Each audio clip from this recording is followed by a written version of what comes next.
Nagsisimula na magsipaghanda ang ating mga kapatid na mga non-Muslim Filipinos para sa nalalapit na All Souls Day na tinatawag nating Undas. Ito ay upang bisitahin at isaayos ang puntod ng kanilang mga yumaong mahal sa buhay.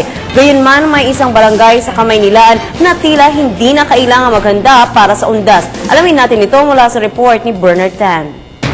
Tradisyon na ng mga Pilipino, partikular ng mga Katoliko, ang pagbisita sa kanilang mga yumaong mahal sa buhay tuwing panahon ng Undas.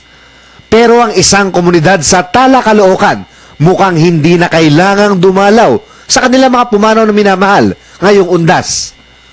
Paano ba naman kasi nasa loob na ng sementeryo ang kanilang mga bahay?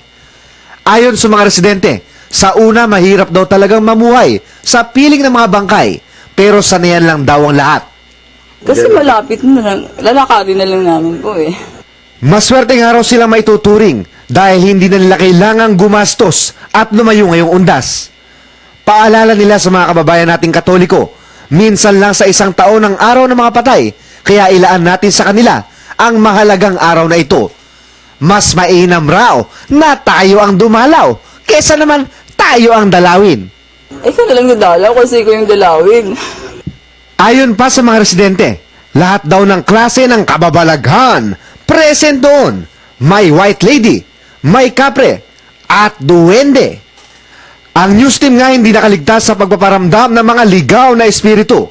Ayun o, pumaposing pa sa harap ng aming kamera ang animoy multo. Batang nananakot lang pala. Sabi nga ng ilan, mas matakot ka sa buhay kesa patay. Yung buhay, papatayin ka nun eh. Pwede kang patayin nun. Tila pakikipagpatintero sa kaluluwa ng mga pumanaw ang buhay ng mga tao rito. Pero sa halip na matakot, ang ilan sa mga residente rito gumawa ng paraan para magkaroon ng hanap buhay sa mga patay. Gaya na lamang ng ilang kabataang nakasalubong natin dito, nag-aayos sila ng mga buto sa mga nicho. Boy, anong ginagawa nyo ngayon? Nag-ayos po ng buto para magkapera po.